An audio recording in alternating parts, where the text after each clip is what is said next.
por el mundo vamos ya, vamos ya, vamos ya, por el mundo vamos ya, vamos ya, vamos ya. Y se nos va la vida se va, se nos va la vida.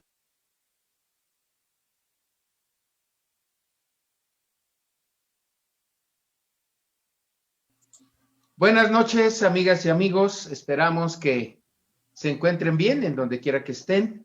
Les habla su amigo Javier Molina y hoy tengo como invitados al compañero Fernando Oliva y Mario Benítez. Ellos son integrantes de una lucha de resistencia en el Sindicato Mexicano de Electricistas desde hace muchos años. Miren, por ejemplo, Mario Flavio Benítez es miembro del ESMED, fue miembro del ESMED durante 23 años, hasta que se extinguió la empresa, y actualmente es miembro del grupo Para Todos Todo y autor del libro Otra Historia, que nos narra una visión completamente distinta de la oficial. Por su parte, el compañero Fernando Oliva es licenciado en Contaduría Pública, tenía 15 años de antigüedad, y fue miembro del sindicato en varias áreas, por ejemplo, del 2006 al 2008, parece ser que como miembro de la Comisión Autónoma de Hacienda, del 2008 al 12 fue secretario de Educación y Propaganda, y del 12 al 14 secretario del Trabajo, y además tuvo la virtud, la decencia de renunciar al Comité Central del ESME, que dirigía Martín Esparza, y que no se prestó a las tranzas.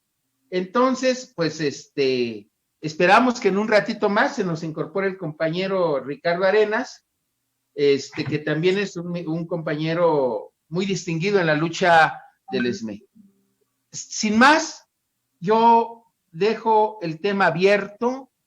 Ahora que la Pemex y la compañía de luz y fuerza del centro, no sé si siga llamando así, están siendo foco de atención por parte de los norteamericanos, porque están viendo mermada su posible ganancia que ya estaba garantizada con los neoliberales que gobernaban este país o que traicionaron a este país. Yo soy partidario de instaurar la pena de muerte a los traidores a la patria, y esos, desde mi punto de vista, traicionaron a la patria.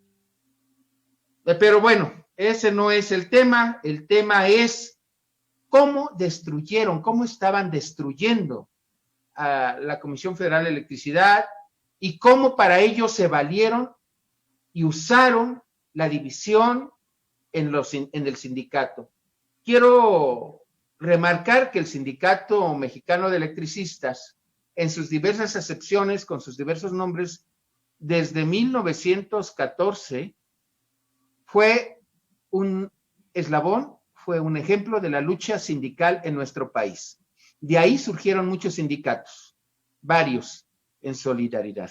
Pero bueno, le dejo la opinión, a ver, ¿quién de los dos que nos acompaña quiere participar primero? A ver, el tema es sobre la nueva intromisión de los norteamericanos en el asunto de la compañía. Gracias por su presencia en este programa. Sí, gracias. Éntrale, Fer. Bien, muchas gracias, Javier. Bueno, pues es importante ahorita que están tocando los americanos este tema, pero para nosotros los mexicanos es muy importante también resaltar y conocer la historia que hemos tenido en México durante todas estas décadas y desde el siglo pasado, la intervención de las potencias en sectores estratégicos de nuestro país. Ya habíamos comentado la sesión pasada de todas estas empresas de capital inglés, canadiense, estadounidense y de otras potencias, cómo incursionaron en el sector eléctrico y petrolero en nuestro país.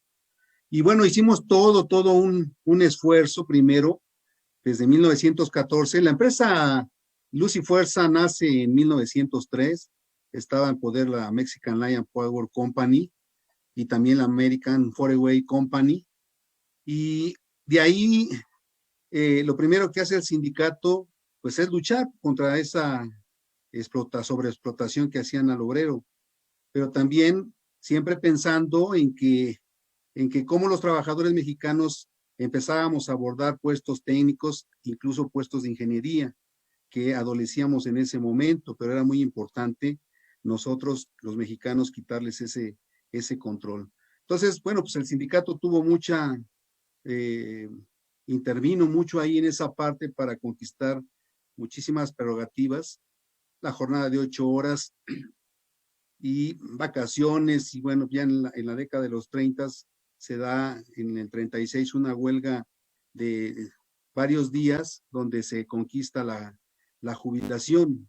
Pero es en 1960 con Adolfo López Mateos que prácticamente se rescata, se nacionaliza este sector tan importante, se hacen a un lado, se compran las acciones de la Mexican Lion Power Company, y bueno, pues entonces el Estado mexicano agarra este control eléctrico que era imprescindible, era necesario para impulsar el desarrollo económico y social de nuestro país. Sin embargo, bueno, pues llega Carlos Salinas de Gortari en 1988 y en 1992 empiezan a imponer una estrategia tramposa a través de los productores independientes, que no era más que todas estas potencias, estas empresas fuertes de los monopolios oligárquicos mundiales, que empiezan ahora con la opacidad y la entrega de Carlos Salinas de Gortari a cederles concesiones a través de leyes secundarias y con el pretexto de que nada más van a producir para sus empresas. Esas empresas, por supuesto que no se puede comparar la energía eléctrica a otros productos, porque la energía eléctrica no se puede almacenar. Entonces empezaron a obligar a Comisión Federal de Electricidad a comprarles a CFE. Pero aquí lo relevante, Javier, y todos los que nos escuchan, es que, como lo dijo hoy el presidente, hace 20 años, no necesitábamos que las potencias generaran electricidad. Lo que teníamos con Comisión Federal de Electricidad y con Luz y Fuerza del Centro, teníamos 150%, ¿sí?, de capacidad para enfrentar la demanda. O sea, teníamos una infraestructura de prácticamente un 96, 98% de infraestructura, toda una red instalada por todo el país, y bueno, era un porcentaje mínimo todavía que nos faltaba para electrificar y quedar al 100%, pero prácticamente teníamos el 100%. Y bueno, pues es a partir de Salinas de Gortari que empieza a haber esta entrega de este sector tan importante, y bueno, pues era muy importante hacer a un lado al Sindicato Mexicano de Electricistas, porque durante décadas, pues habíamos nosotros impuesto una estrategia de defensa muy importante en todo el país, en la zona de influencia de Luz y Fuerza, pero también en todos los rincones de nuestro país. Cedillo intentó privatizarla en 1999 y hicimos toda una campaña de defensa del sector eléctrico para que se mantuviera en manos del Estado mexicano. Ahí tuvimos la fortuna que el mismo presidente que hoy está al frente de la nación nos acompañara en varios foros de defensa. Estuvo Andrés Manuel en el sindicato, en el auditorio del sindicato, y acompañándonos en esta defensa. Entonces, bueno, pues para abreviar y que entren otros de mis compañeros, pues la lucha del sindicato fue muy importante, porque si no hubiésemos hecho una lucha muy fuerte en 1999, Javier, pues ahora no fuera el 50% ya que estuviera en manos la generación de empresas privadas transnacionales como Iberdrola, Mitsubishi, Mota Angel, y muchísimas más. Ahora tenemos el 50%, pero afortunadamente ha llegado un hombre patriota que tiene la intención de fortalecer la soberanía energética de nuestro país, y bueno, pues el sindicato tiene que acompañarlo, no solamente los trabajadores de CFE que, a decirlo con todo respeto, sus líderes siempre acompañaron a estos neoliberales, ¿sí? Al saqueo, a la entrega del sector, nunca mantuvieron, desafortunadamente, al Suter una campaña como el ESME. El ESME sí tuvimos siempre en décadas esa lucha, ese espíritu de lucha, y bueno, pues yo creo que tenemos calidad moral, Javier y todos, pues para nosotros incidir, y creo que hace falta el Sindicato Mexicano de Electricistas en el escenario nacional. Gracias, compañero Fernando. Bueno, ya llegó nuestro compañero Ricardo. ¿Cómo estás? ¿Qué tal, compañeros? Buenas noches a todos. Ofrezco una disculpa por la demora. Espero que me puedan escuchar bien. Sí, se te escucha bien. Bueno, mira, quiero hacer, antes de que le demos la palabra a Mario y a Ricardo, un reconocimiento, Fernando, porque todos los mexicanos que tienen dignidad creo que tienen la obligación de defender su pedacito de patria que les corresponde. Y por ser a veces tan común, es inapercibido. Pero yo lo reitero, fuiste un hombre que, perteneciendo al Comité Central, seguramente te invitaron a ser parte de la corrupción, te ofrecieron algo a cambio y no lo aceptaste. Ese es un reconocimiento. Hay gente que nos toca nada más cuidar un poste, hay gente que nos toca cuidar un árbol, pero cuidarlo ya es parte de la defensa de nuestra soberanía nacional. Cuidar un espacio tan importante como la generación de energía es sumamente importante. Entonces yo quiero hacer esta opinión extensiva para los que nos están viendo y para los que nos vean posteriormente, con la intención de que se sepa que defender un pedazo de nuestra soberanía nacional es estar construyendo patria. Y normalmente las personas que han construido, que han defendido la soberanía nacional a lo largo de toda su historia han quedado en el anonimato. Bueno, perdón, no es alabanza ni es un halago en falso, es un reconocimiento a los de otras voces. Mario, quisiera que nos hicieras el favor de darnos tu opinión al respecto, pero también se me olvidó algo algo importante, que eres maestro en la Facultad de Economía de la UNAM. Yo lo digo para que hace rato se me pasó, y también pues es importante porque el apropiarse del conocimiento nos da otra visión. Bueno, adelante, Mario, por favor. Sí, gracias. Yo creo que hay una continuidad en la política neoliberal, o sea, el neoliberalismo desgraciadamente no se ha ido, ahí sigue, y entonces intentan todo el tiempo avanzar, no aceptan posibles modificaciones, no aceptan que regresen lo robado, y están dentro del país y fuera del país, están dentro de las propias filas del gobierno. Entonces, ¿qué es lo que encontramos hoy? Esta ofensiva desde los Estados Unidos, donde hay una carta que le dirigen al presidente, a Donald Trump, y las noticias cabecean esta carta. La leo, la tengo aquí al lado. Por favor.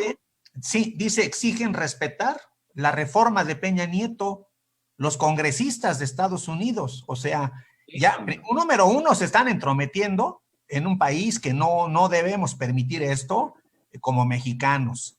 Número dos, Peña Nieto, pues resulta que ya está ventilado que se aprobó esta reforma a billetazos. O sea, la gente que tienen detenida justamente allá, como García Luna, como Lozoya, como Cienfuegos, pues son pruebas vivientes de cómo se aplicaron aquí, se aprobaron aquí, levantaron la mano desde el PRI, desde el PAN y otros sectores de derecha en distintas expresiones políticas, y esa reforma de Peña Nieto se aprobó sobre un delito, sobre un soborno. Y entonces no podemos aceptar por ningún motivo ni la intromisión, ni que nos digan que se respete la reforma de Peña Nieto. Pues entonces ya no somos país, estamos presenciando algo que suponemos nosotros quedó en la historia. Ya nos quitaron medio territorio. Por allá de los 1840 y tantos se llevaron medio territorio. 48. Gracias por la precisión. Entonces, pues hay que hacerles entender que aquí no mandan ellos, que esto es terreno soberano, que es un terreno libre, y nosotros tenemos que hacerlo valer, pero en todo caso no me sorprende la actitud de ellos. Lo que realmente me sorprende es que al interior de nuestro país existan estas mismas voces, estos mismos intereses, porque desde la Suprema Corte se aprueba que la política energética de Andrés Manuel no puede aplicarse, no puede avanzar, y le siguen dando preferencia a estas transnacionales. Entonces, pues allá hay una gran controversia que está llevando al Ejecutivo a plantear la necesidad de una reforma de profundo cambio, de gran calado, para ya no solo, eso es lo que pensamos nosotros, ya no solo mantener la rectoría del Estado en los sectores energéticos, sino la exclusividad. Eso es muy importante. La exclusividad, Fernando ya ha notificado, ya ha documentado esto, o sea, los privados detentan el 46, 48% de la generación y el gobierno mexicano a través de la empresa pública el 50, 52%. Entonces, no se conforman con eso, ya estamos a la mitad y quieren más, y entonces están ellos señalando que no desean que cambie la proporción. Es decir, que si bien nos va, nos quedemos así, mitad y mitad, y no, hay que avanzar, hay que avanzar. Entonces, conectándolo con nuestra lucha, para dar paso a mi compañero Ricardo, conectándolo con nuestra lucha, pues resulta que contra esta política que busca la soberanía energética se ampararon 172, tenemos documentados 172 amparos de empresas transnacionales. Y uno de estos amparos en contra de esta política energética de la 4T, uno de estos amparos corresponde a Fénix, que es la empresa de donde Martín Esparza se hizo propietario. Entonces, esto es a lo que me refiero, Javier, y todos, que al interior de nuestro país están los neoliberales, están queriendo detener este proceso, y están estos charros que se hicieron empresarios, que se convirtieron en cabilderos de estas transnacionales, que están presionando para que este gobierno no continúe avanzando. Esas son las dos caras que nosotros queremos señalar. O sea, desde la dirección de Martín Esparza habla él de soberanía y de renacionalización, pero trae su amparo bajo el brazo, trae su amparo contra la política de soberanía energética, y pues entonces no estamos de acuerdo. O sea, nuestra lucha no solo es sacar un charro, es defender un país, es defender un proyecto, es defender el sector estratégico, es recuperarlo para la nación. No queremos ni siquiera que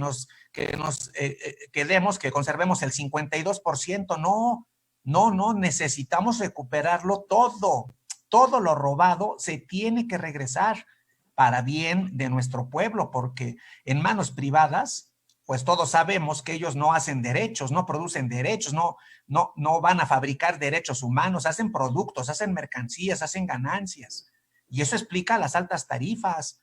Yo con esto cierro, Javier.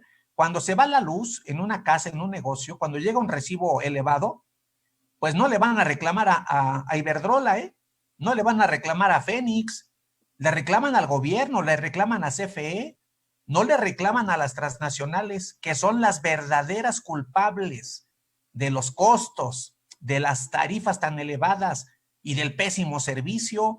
Entonces, pues si queremos mejorar el servicio, un precio accesible, la tarifa como el aspecto social, la luz como derecho humano, pues tenemos que luchar por sacar a estas transnacionales, salir en defensa de esta política soberana y repudiar la intromisión de Trump y de sus congresistas y esta Suprema Corte con sus jueces y de estos charros empresarios.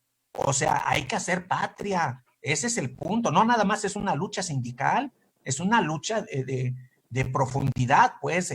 Yo me atrevo a decir lo podríamos desarrollar en otra intervención, en otro programa, pero aquí hay una lucha de clases. Sí, hay intereses, hay una lucha de clases entre los que tienen los medios de producción y los que no tenemos nada. Sí, es expresión de esta lucha de clases. Pero bueno, ya me estoy colgando, ya estoy abusando. Aquí le dejo, Javier, agradezco el espacio. No, Mario, no, es que además de eso se trata. Este programa no es para que estemos hablando como en un programa de espectáculos, es para entrar en profundidad. Y yo te agradezco, yo hubiera preferido que siguieras entendiendo, porque empezaríamos por saber y decir de manera simple y sencilla qué es lucha de clases, porque la gente luego le espantan. Como acuérdate que a este país lo que trató el neoliberalismo es de alejarlo de la política, fabricó a cientos de miles de analfabetas políticos. Alejarlos de la política, ese era el secreto. Que pensaran que la política es sucia, que la política es de los políticos, como dice Andrés Manuel, de arriba, y que no es de nosotros. Y nosotros, hasta cuando nos formamos en alguna fila para las tortillas o en el pan o cualquier cosa, estamos haciendo política. Si alguien llega y se mete, está rompiendo las normas que nos protegen. Eso es hacer política. Ahora que está la pandemia, para este asunto del coronavirus, si alguien no usa cubrebocas y tiene el COVID-19, está violando la norma y el respeto, nos está contaminando, y seguramente algunos de los que ya estamos grandes, que ya pasamos del 5º o 6º piso, pues nos va a afectar. Eso es hacer política en forma simple y sencilla. Evitar que haya excesos, que haya abusos por parte de cualquier persona que afecta a terceros. Bien, Ricardo, buenas noches. ¿Y tú qué nos puedes decir al respecto? Bien, como apunta el camarada Mario, estamos en medio de un conflicto auténtico.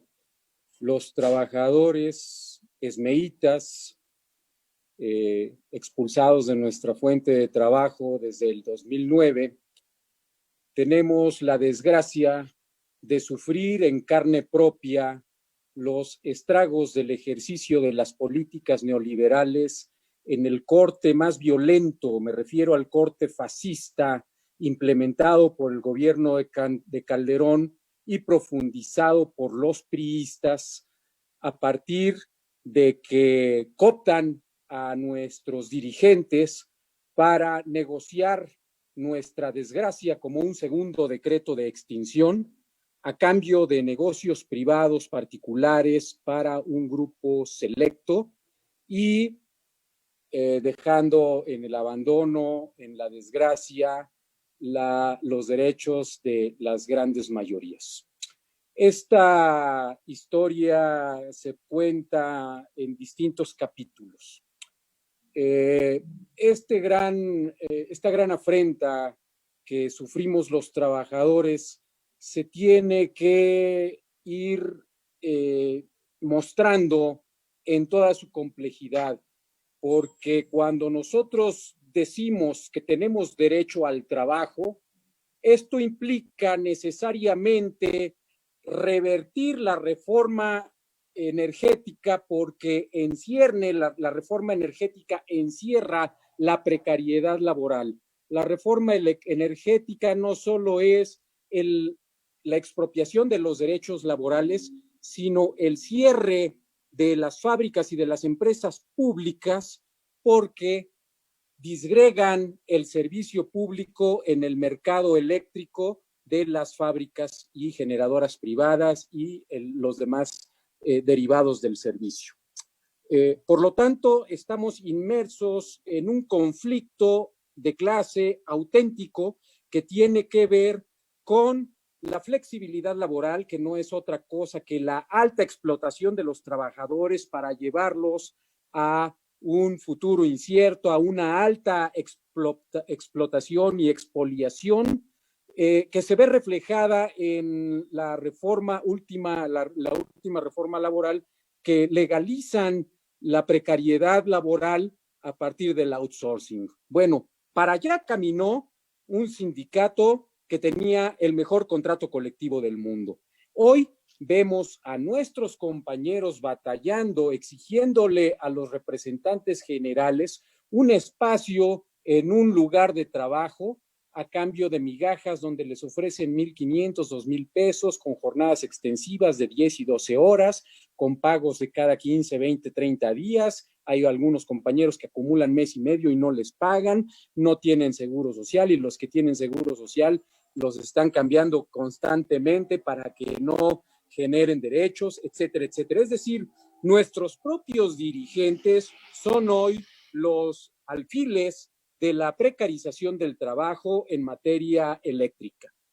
En este mismo sentido, el conflicto eléctrico en el que nos encontramos a partir de que nuestros dirigentes abandonan el plano ideológico del sindicato que tiene que ver con la empresa pública, con la soberanía energética, la soberanía nacional, con todo lo que tiene que ver con conservar la identidad clasista en una organización. Hay aquí un sesgo, un vuelco sin modificar. Ahí no modificaron el estatuto, ahí modificaron la táctica y la estrategia y abandonaron a su suerte a los trabajadores, nos dejaron fuera de la representatividad, o más bien dicho, del derecho a la protección sindical, y por otro lado, profundizaron en la lógica de los business, los grandes negocios en los que ellos están inmersos como patrones, dirigentes patrones. Y en ese sentido, pues ellos caminan hacia la promoción, la profundización de las características de la privatización del servicio público. Entonces, en ese sentido, nosotros quedamos cada vez más marginados porque entre más triunfos ellos tengan para los servicios que otorgan a las transnacionales, pues más precaria y más difícil es nuestra existencia, porque no hay cabida para un grupo sustancial de 44,000 trabajadores, llámese 16,000 trabajadores, llámese 15,200 trabajadores, llámese el número descendente que ustedes quieran. No existe un espacio de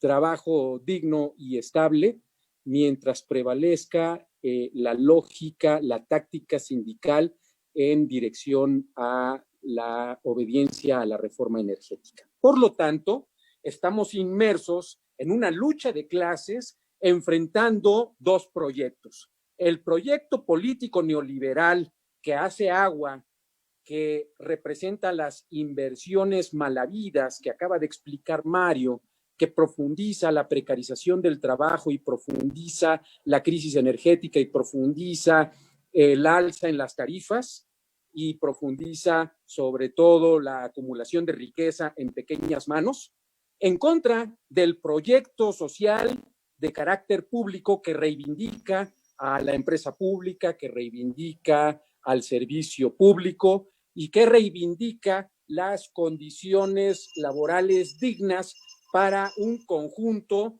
de trabajadores del sector.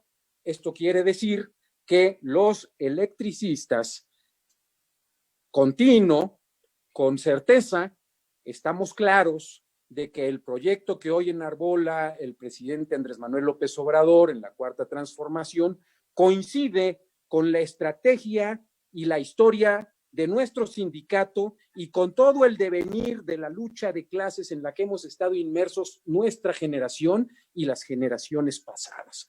Por lo tanto, retomar nuestras banderas de lucha, levantar nuestras banderas de lucha es algo natural porque es algo que corre en la sangre de nuestros camaradas esmeitas. Es decir, todas estas cualidades que se deben de tener es una formación política, ideológica y práctica que a lo largo de estos años, cuando menos desde el 99, cuando Zedillo promulgó la intención de modificar el artículo 27 para iniciar el proceso privatizador, que hoy, que 10 años después, de manera violenta, se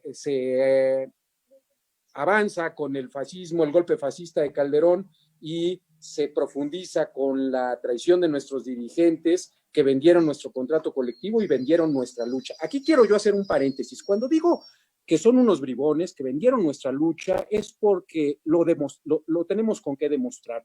No se trata de ofender a Martín Esparza porque nos cae mal y decirle que es un ladrón, y a Humberto Montes de Oca y a Eduardo Bobadilla que son unos bandidos porque nos caen mal. No, no es un asunto personal de los trabajadores contra los dirigentes porque tengamos asuntos de corte personal. No, nosotros afirmamos que ellos traicionaron la lucha porque está la evidencia de los documentos desclasificados en donde antes de que el sindicato aprobara aceptar ir a cobrar nuestras indemnizaciones a cambio del cuento que nos vendieron de la resolución del conflicto, tiempo atrás, años atrás, ellos ya habían firmado el pacto, algo así como el Pacto por México, que es el pacto de el acuerdo oscuro, donde ellos aceptaron las condiciones de la privatización, que era avanzar y profundizar a la extinción de Luz y Fuerza y a eliminar el contrato colectivo. Y por lo tanto, la fuerza emergente que luchaba en contra de la privatización, que éramos nosotros en combinación con los usuarios, había que dilapidarla, había que llevarla a la inanición, había que llevarla al punto cero, había que enfriar toda resistencia, toda oposición a la reforma energética privatizadora, y entonces ahí es donde nosotros decimos, ahí está la gran traición, que se acumula con tiempo atrás, que hay que identificar desde dónde viene, bueno, eso es otra tarea, pero ahí está la evidencia de la traición en contra de los trabajadores cuando se propone liquidar a la resistencia y se propone liquidar a los compañeros llevándolos a cobrar sus indemnizaciones para dejarlos en una indefensión, en un estado de indefensión legal. Y de la misma manera, pues ellos se afianzan con el poder de los negocios particulares. Y por ahí pues andan jugando a la comidita en una cooperativa que parece que pues ya está en quiebra, y otros negocios que pues la verdad han resultado evidentes empresarios chafas. Y por otro lado, pues tenemos la otra historia, la otra parte de la historia con el daño violento al servicio público, con el proyecto fallido de su base y todo lo que tiene que ver con la traición a los usuarios consumidores. Gracias, Mario. Quiero decirle a nuestro auditorio que Ricardo Arenas es miembro del ESME desde hace más de 20, bueno, durante 20 años fue miembro del ESME y ahora es un activista de la resistencia contra el ilegal decreto de desaparición de la compañía que fue hecha por el expresidente Felipe Calderón Hinojosa, y que bueno, él como ellos tres, hay cientos de miles de compañeros, porque fueron creo que 44,000 los despedidos, los cesados. Fíjense que hablando de eso, el día miércoles me encontré a un compañero electricista que yo no lo conocía y les mandaba un saludo, seguramente ustedes sí lo conocen, se llama Leobardo Padilla. Y claro. Y ahí platicamos porque yo hace años tenía algún compañero que se llamó José Manuel Pérez Vázquez, y ya murió el 2014. Él era un compañero conocido mío desde hace muchos años, y también trabajaba ahí, siempre anduvo en la lucha sindical ahí. Bueno, estos compañeros, por eso lo digo, porque son compañeros que de alguna manera han resistido y no son para sus intereses, no porque algo busquen, sino porque en el fondo son luchadores por México, no solamente de su sindicato. A través de su sindicato buscan no solo preservar sus derechos, sino preservar el bienestar y la independencia eléctrica de México. Así que en ese sentido, Fernando, te haría la siguiente pregunta. ¿Tú crees que Andrés Manuel y su gabinete está haciendo lo suficiente, lo necesario para lograr que a México sea independiente, que no sea dependiente. Y yo lo digo porque los norteamericanos no tienen amigos, tienen intereses. Y el hecho de que ahora ya estén repelando quiere decir que están viendo ya mermados o van a ver mermados sus ganancias. Y una segunda pregunta, para quien la quiera tocar, es, si ustedes creen, pero platíquenos, ¿cómo? Ya aquí el compañero que me acaba de anteceder en la palabra, nos hizo ya una pequeña descripción, pero nos gustaría saborear más la hipocresía, la mentira, de cómo estos representantes de los trabajadores se convierten en empresarios y se cubren bajo el manto de la lucha sindical para volverse de alguna manera ricos, porque yo no creo que los neoliberales de gobierno hayan actuado así porque sí, sino necesitaban partir al sindicato y necesitaban comprar a los líderes mediante diversos mecanismos. Así que, compañeros, las opiniones son suyas porque ustedes las vivieron. Y nosotros, como consumidores de energía eléctrica, tenemos que aprender a reflexionar de que lo que pase en cualquier rincón de la patria, tarde o temprano nos repercute. Adelante, Fernando.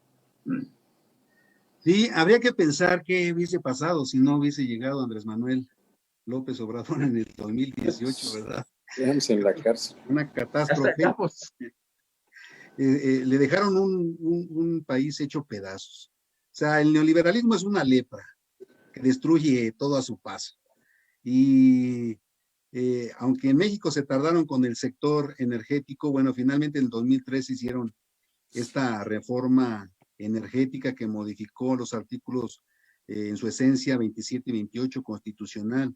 Y eso, lamentablemente, hoy al presidente pues le cuesta trabajo, lo ata de manos un poco, pero bueno, yo creo que está haciendo algo elemental. Y mira, quiero enlazar esta parte retomando el tema de lo que sacó el Congreso, ¿no? De lo que está pidiéndole al presidente Trump algunos senadores de Estados Unidos. Y tiene que ver con el decreto, este acuerdo de confiabilidad en el sistema eléctrico nacional. Y me gustaría leer estos 5 puntos rápido, porque es muy importante que el pueblo lo conozca. Mira, dice, los objetivos prioritarios del programa sectorial de energía son los siguientes. 1, alcanzar y mantener la autosuficiencia energética sostenible para satisfacer la demanda energética de la población con producción nacional. 2, fortalecer a las empresas productivas del Estado mexicano como garantes de la seguridad y soberanía energética y palanca del desarrollo nacional para detonar un efecto multiplicador en el sector privado. 3, organizar las capacidades científicas, tecnológicas e industriales que sean necesarias a la transición energética de México a lo largo del siglo XXI. 4, elevar el nivel de eficiencia y sustentabilidad en la producción y uso de las energías en el territorio nacional. 5, asegurar el acceso universal a las energías para que toda la sociedad mexicana disponga de las mismas para su desarrollo. 6, fortalecer al sector energético nacional para que constituya la base que impulse el desarrollo del país como potencia capaz de satisfacer sus necesidades básicas con sus recursos a través de las empresas productivas del Estado, las sociales y las privadas. Esto es lo que les está causando mucho pánico a los transnacionales, ¿no? Pero es muy necesario, desde mi punto de vista, que el pueblo conozca esta parte, o sea, que sí conozcamos la historia, que estas transnacionales ya estaban impuestas hace décadas, que las sacamos con mucho esfuerzo, con 2 presidentes que fueron también patriotas como Lázaro Cárdenas, como Adolfo López Mateos, y que nuevamente se vuelven a incrustar en sectores estratégicos, no solamente en el sector energético, carreteras, bancos, minas, puertos, aeropuertos, ferrocarriles, o sea, todos los sectores, salud, y es muy importante entonces que conozcamos esta parte.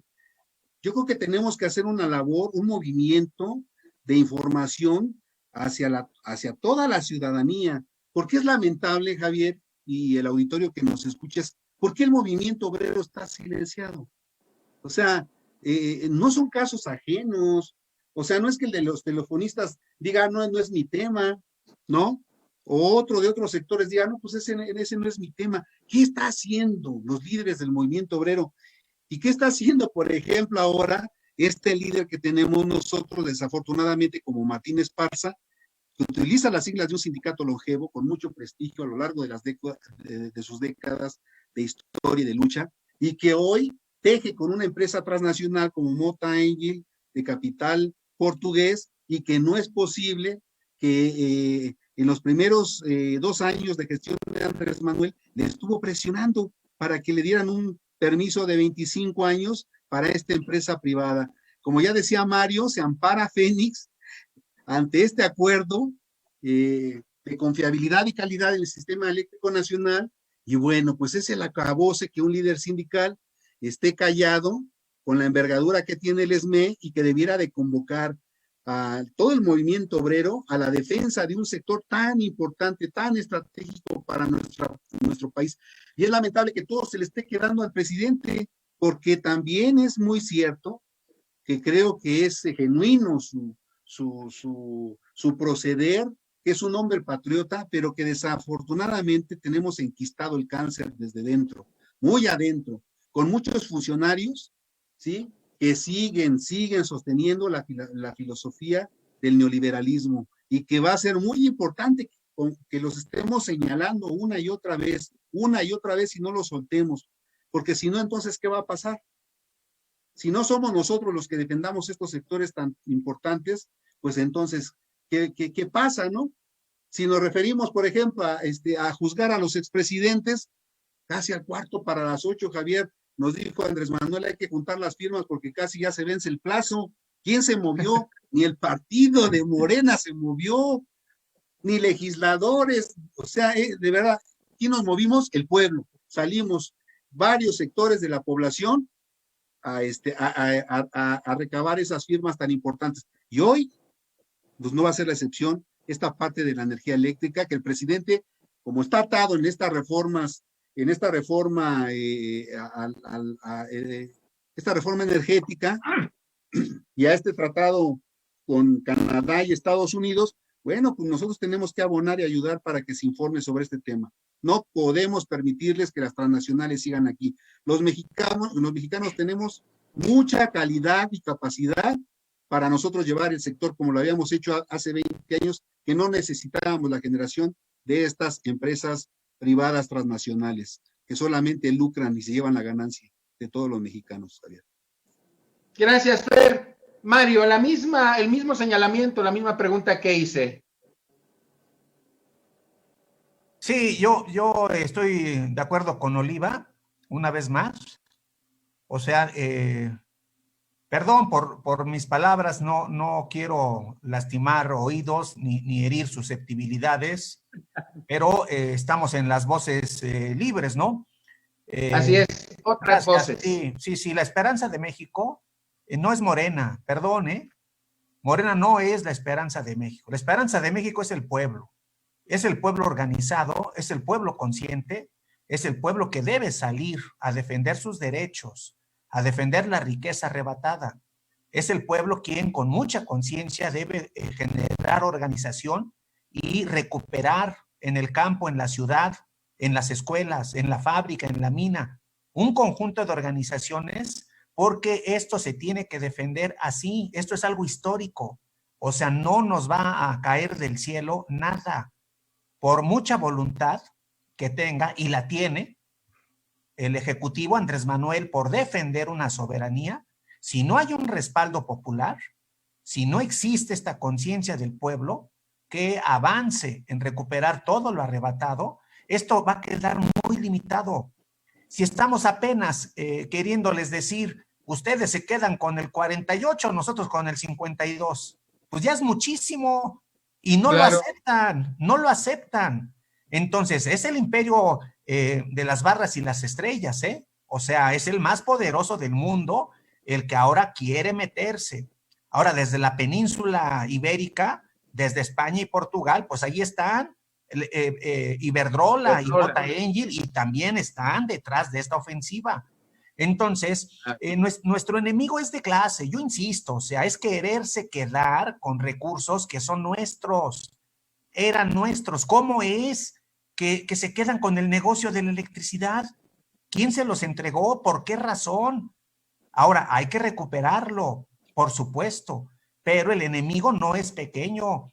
El enemigo no se le enfrenta con un decreto, con una ley, sino con todo un pueblo organizado y dispuesto. Entonces, esto que señalan mis compañeros de que el pueblo debe saber qué se pretende con la política energética, es correcto, que seamos autosuficientes, porque lo éramos, que volvamos a recuperar con nuestro recurso y nuestra fuerza de trabajo algo que es estratégico, y es la electricidad. La electricidad no puede estar en manos privadas, porque lo necesitamos todos, todos. Nadie prende el microondas con una vela, nadie prende una computadora con una vela, se requiere de la energía. Ahora, incluso ya con el internet y toda esta situación que ha impuesto la pandemia, pues se convierte hasta en un derecho. Tener la electricidad, tener el internet, ya es parte de un programa, de una plataforma, de un pliego petitorio popular, y es que esto no puede estar en manos privadas.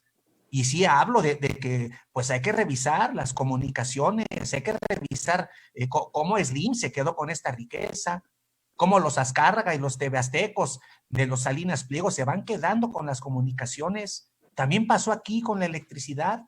Entonces, los charros están en una escala menor, o sea, no son el enemigo principal, son los operadores, son los que finalmente están trabajando para estas transnacionales, pero nuestra lucha es de miras muy altas, y en ese camino, pues sí hay que hacer a un lado a Martín, sí, a todo este charrismo, Hernández Juárez, o sea, están entregando el derecho a la jubilación de los camaradas telefonistas, etcétera. O sea, nosotros sí necesitamos sindicatos fuertes, el país necesita sindicatos fuertes que puedan decidir su destino democráticamente, y no en un sentido gremialista, sino en un sentido de recuperar toda esta riqueza.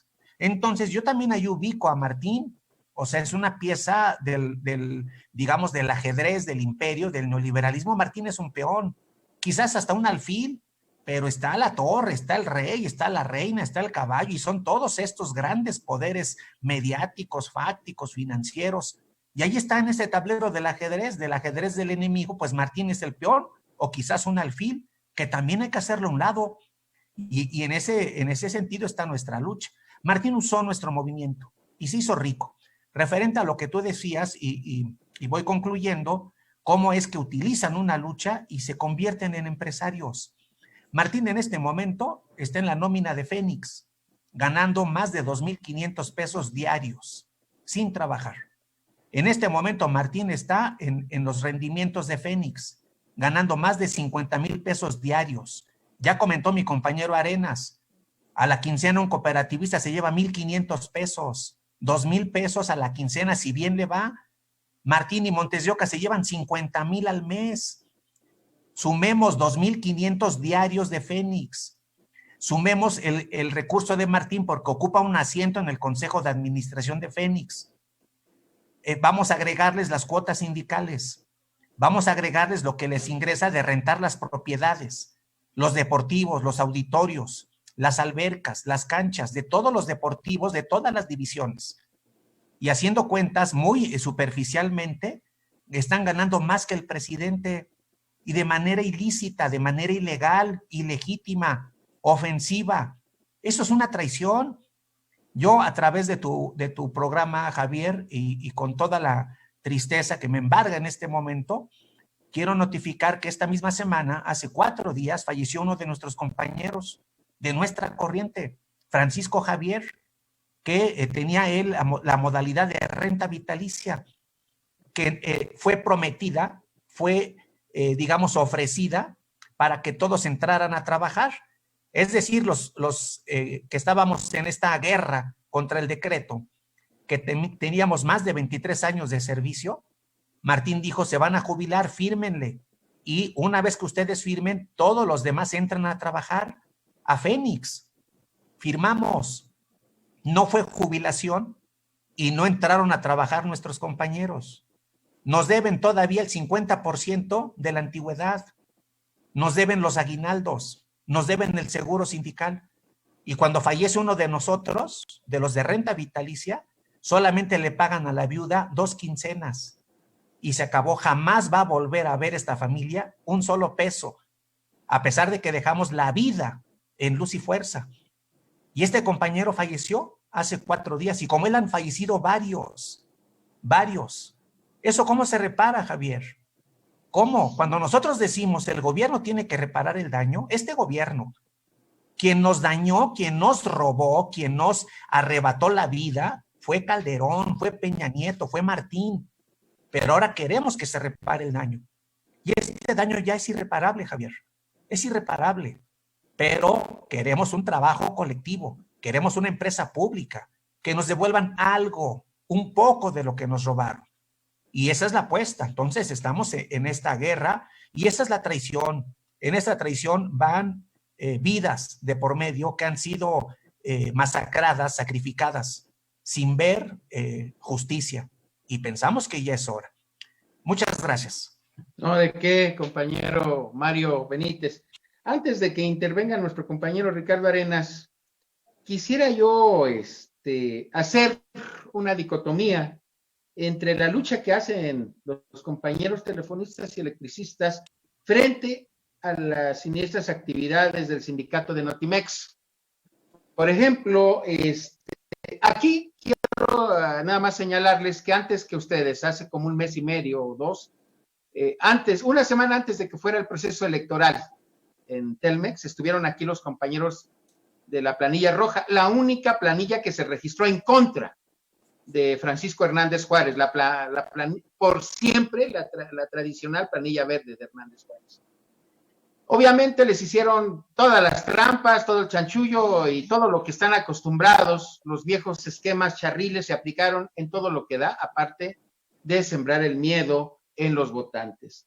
Pero me llama mucho la atención cómo, ya sin tener un solo afiliado trabajador, el abogado de Francisco Hernández Juárez apoya y condiciona. Esta misma semana dio a conocer la directora de Notimex, San Juana Martínez me parece que se llama, que el abogado le dijo, mira, a mí me das 250 plazas para periodistas y personal y levantamos la huelga, cuando no tiene un solo trabajador ya, ¿no? Y sin embargo tienen toda la maña porque el abogado que está ahí lo manda Francisco Hernández Juárez. Bueno, yo lo hago nada más como una apreciación para que ahí el compañero Ricardo nos haga el favor de platicarnos también esta experiencia desastrosa que se da en el sindicalismo y que por supuesto no podemos dejar así. Al ahí se va. Porque a mí me preocupa, y lo hice este comentario de Notimex, porque yo siento que las autoridades del trabajo, la Secretaría del Trabajo no está haciendo lo suficiente para acabar con ese tipo de maniobras de los charros en nuestro país. Bien, camaradas, desde hace mucho tiempo nosotros hemos señalado que la política del actual Comité Central del ESME es una política de simulación. Esa simulación abarca distintos vértices, distintos aspectos. La simulación de nuestros dirigentes, lo decían nuestros compañeros Fernando y Mario, cuando de alguna forma ellos justifican la traición a los trabajadores diciendo que pues había que buscar el regreso al trabajo. Pero este modelo de regreso al trabajo es un modelo que solo beneficia a una cúpula que hizo una negociación oscura en su beneficio. Otra parte de la simulación sindical en el ESME tiene que ver con el modelo de privatizaciones. Es decir, va Martín con un grupo muy reducido de esmeitas y acompañado por una masa de organizaciones diversas a las cuales les paga muy bien, a acompañarlo a presidencia para presentar una carta de intención donde dice, pues tenemos la intención de acompañar al presidente en la defensa del sector eléctrico y luchar por la soberanía energética. Pero ¿hasta dónde llega el cinismo con esta política de simulación cuando te presentas con el presidente con un contrato de generación privada con una empresa transnacional, Mota Engil, en la generadora Fénix en el bolsillo? Cuando traes en el bolsillo el dinero de los trabajadores que has malversado y que has acumulado en negocios particulares. Cuando traes un historial de funciones, como dice Mario, de compañeros en salud precaria, de compañeros con un trabajo ínfimo, un trabajo precario, con miles y miles de compañeros en el desempleo, y tú todavía te pretendes erigir como una contraparte cuando tú ya vendiste el contrato colectivo y entregaste la lucha. ¿Hasta dónde va la simulación? Desde luego que el gobierno federal no compra estas cuitas. Desde luego que ahí a lo que va Martín es a simular que defiende a los trabajadores para no seguirse desbancando y mantener todavía ese halo de esperanza en los incautos que todavía consideran que el actual Comité Central puede darles una solución. Compañeros, es evidente que el gran desgaste que hemos sufrido todos nosotros en estos 11 años ha sido en perspectiva, en beneficio de las cuentas bancarias de nuestros dirigentes. Pero al mismo tiempo, eso también ha generado ya un desánimo en la gente y un gran desgaste y un gran coraje. Por lo tanto, los charros y su pretendida toma de nota falsa, pues están en un dilema. La simulación sindical debe parar y para eso los trabajadores organizados estamos haciendo lo que nos corresponde. Hemos señalado la imperiosa necesidad de organizarnos para enfrentarlos y lo hemos hecho en un proceso electoral en el 2019. En el 2020 decidimos no salir a contender electoralmente porque señalamos de origen la corrupción y las fallas. Por lo tanto, tenemos demandados los dos procesos y por eso no tienen toma de nota los charros, junto con otros compañeros que con diversas tácticas han hecho lo propio, dígase como se diga y llámese como se llame. Pero en los hechos, los trabajadores estamos en una lucha frontal contra el proyecto de los charros, organizándonos para buscar la unidad de los trabajadores, en recuperar nuestro sindicato, en defender el sector y en alcanzar una solución favorable para todos. Porque decir Sindicato Mexicano de Electricistas, decíamos en el programa anterior, es decir, una identidad colectiva. Una identidad colectiva que ofrece trabajo para todos, como es el lema de nuestro movimiento. Nuestro movimiento político sindical es el lema para todos, todo, donde confluyen en el Frente Amplio de Unidad todos los grupos que consideramos la táctica de la unidad como una necesidad inminente. Y a partir de ahí, enfrentar a la política charril, a la política hostil, no solo a los trabajadores, sino al pueblo de México, porque hostiliza con profundizar la privatización a las tarifas eléctricas. Eso hostiliza el servicio público, hostiliza las necesidades de la gente para resolver el derecho a la electricidad. El acceso a la electricidad en los hogares mexicanos es una de las demandas populares más importantes en la actualidad, porque con la privatización, con la reforma energética, se genera la violencia del mercado donde el kilowatt se convierte en mercancía y solo puede ser accesible para quien tenga dinero, pesos para pagar las altas tarifas. Y eso es inhumano, eso atenta contra los derechos elementales del pueblo, de la sociedad, de los seres humanos, y es algo que los trabajadores esmeitas tenemos en nuestra identidad, en nuestros genes, por una lucha social a impedir su privatización. Por lo tanto, somos actores políticos relevantes en esta lucha en donde, con los esfuerzos del presidente Obrador, alcancen o no sus posibilidades en la geografía política institucional, desde luego que no serán suficientes, porque hay que entender lo siguiente: está la evidencia de que aquellos que fueron desplazados del poder de manera importante, totalmente repudiados, moralmente derrotados, salen con 300 gentes a hacer un berrinche, a tomar la plancha del Zócalo y a pretenderse identificar como una contraparte,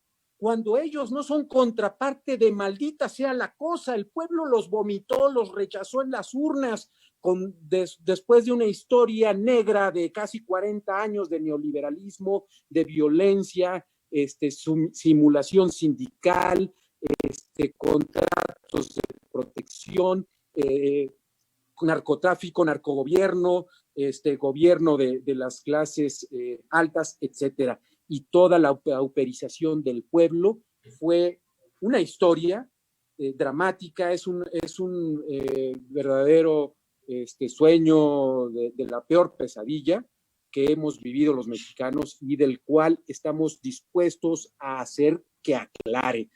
Y ahorita, con estos destellos de democracia que empiezan a darse en nuestro país, pues ya las lamparitas están dejando ver cómo se agasajaron con el erario público, y ahí están las evidencias con lo que está saliendo ahorita a la luz, con esas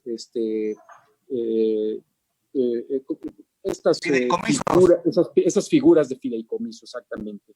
Y de igual manera está saliendo a la luz estos berrinches donde quienes no representan nada, quienes solo se representan así ante una historia ruin de mercenarios, de traficantes, de amantes de lo ajeno, que se han enriquecido de manera ilícita, quieren hoy o pretenden darse ínfulas de representar algo y disputarle al pueblo lo que está a punto de apenas empezar a acariciar. Por lo tanto, camaradas, estamos en una situación altamente grave y grotesca. La ultraderecha, los partidos del Pacto por México y sus aliados, los charros, están dispuestos a dar manotazo, y no olvidemos la historia que vivió Chile con Pinochet. Si nosotros no nos cuidamos, si nosotros no profundizamos la democracia participativa, si no participamos todos para que las cosas empiecen a cambiar, no va a haber ningún cambio. Y entonces no le va a alcanzar al presidente Obrador la vida institucional si el pueblo no se organiza para defender lo que anhela, porque todavía no hemos alcanzado absolutamente nada de lo que nos corresponde, porque tenemos que profundizar para que la política y el gasto público sea una política redistributiva, no solo una política que dé propinas y que dé algunas ayudas. Eso está bien, pero no es suficiente. Aquí hay que poner énfasis en la redistribución de la riqueza. Eso significa aumento a salarios dignos para el pueblo, para todos los trabajadores. Eso significa acceso a los bienes, a los derechos, a la educación, a la salud, sin ninguna cortapisa, acceso al empleo para que todo el mundo pueda vivir holgadamente del producto de su trabajo. Eso significa la profundización de la participación de la sociedad. Entonces, en síntesis, desde mi punto de vista, no alcanza la buena intención que vemos en el presidente Andrés Manuel López Obrador, a quien respetamos, pero consideramos que los trabajadores y el pueblo tenemos una gran tarea pendiente. Y entonces, Hay que hacer a un lado esos pleitecitos infantiles entre compañeros. Hay que hacer a un lado esos pleitecitos infantiles entre los morenistas. Y hay que hacer a un lado esos pleitecitos infantiles entre organizaciones sociales y pueblo. Tenemos que retomar las luchas, hay que levantar bien las banderas con firmeza y hay que generar movimientos organizados populares que reivindiquen nuestras demandas justas para que acompañen a la cartera, al ejercicio público del poder para evitar que las transnacionales se vuelvan a afianzar y vuelvan a cooptar, así como cooptaron a nuestros dirigentes en el ESME, pues ellos es su camino, cooptarán políticos, cooptarán curules, cooptarán a quien se pueda cooptar en el gobierno para que en 6 años, y si pueden en menos, dar un manotazo y regresar a sus feudos de impunidad, violencia y corrupción. Por lo tanto, nosotros, los trabajadores esmeístas, con este ejemplo de lucha y con esta claridad que tenemos en el fenómeno de conflicto en el que nos encontramos inmersos, podemos coadyuvar en la sociedad, en los organismos de los trabajadores, con nuestros camaradas telefonistas, con otros grupos de trabajadores que deben organizarse en el terreno de Petróleos Mexicanos, por ejemplo, en el SUTERM, por ejemplo. O sea, debe haber trabajadores democráticos en el SUTERM, debe haber trabajadores democráticos en el Seguro Social, debe haber trabajadores democráticos en Petróleos Mexicanos, como los hay en los trabajadores de la educación, etcétera. Es decir, debemos de fortalecer las banderas de la participación del pueblo y de los trabajadores para retomar nuestro lugar que nunca debimos dejar abandonar con este ejercicio de democracia representativa.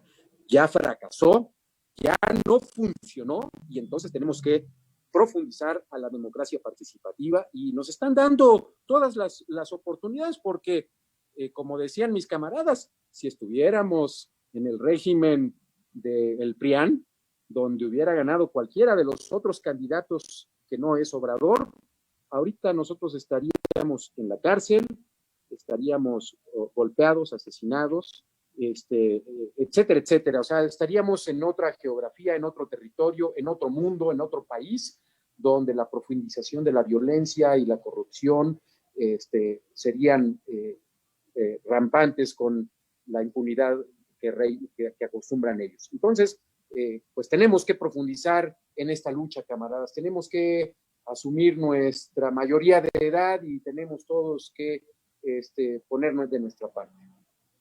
Gracias. Gracias. Bueno, pues mira, yo no quise interrumpirte, pero ya llevamos 10 minutos de más.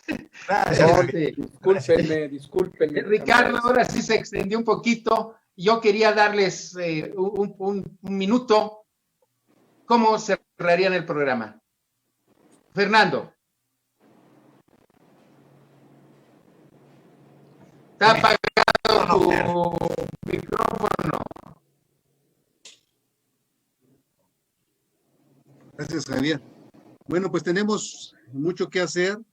Yo creo que es muy importante lo que está pasando en los sindicatos, por esto que planteabas, en promedio traen de los 22 sindicatos más grandes, 22 años en promedio, y bueno, pues es muy difícil para los trabajadores democráticos quitar a estos líderes que se han eternizado en el poder y que tienen un control de muchos años. Entonces, va a ser muy importante presionar a la Secretaría del Trabajo para que reoriente lo que están haciendo. Hace falta muchas cosas para democratizar los sindicatos y el sindicato va a estar ahí empujando para que esto se dé pronto.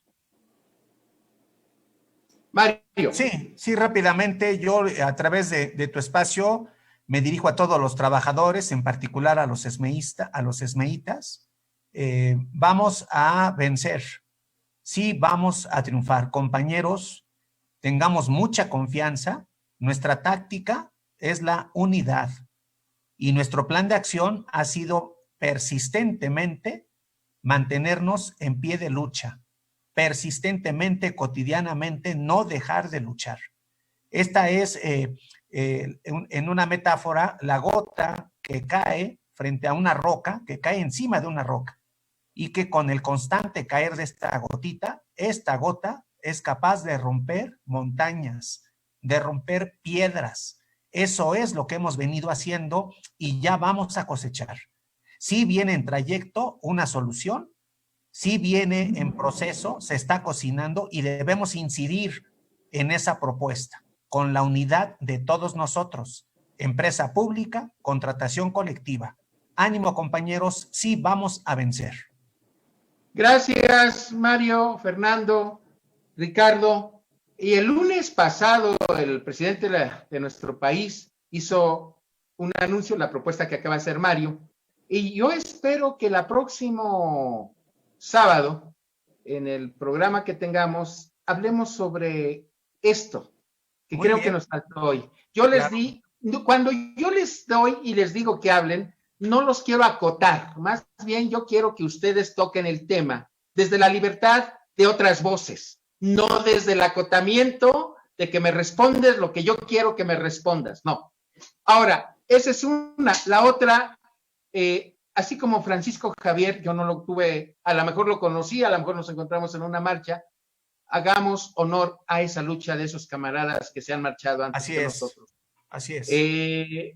En cientos de lugares, en miles de lugares, ha habido pérdidas de luchadores sociales. Y no olvidemos, porque hay que escribir una historia no de los héroes, sino de los que hacen y cargan la figura de los héroes.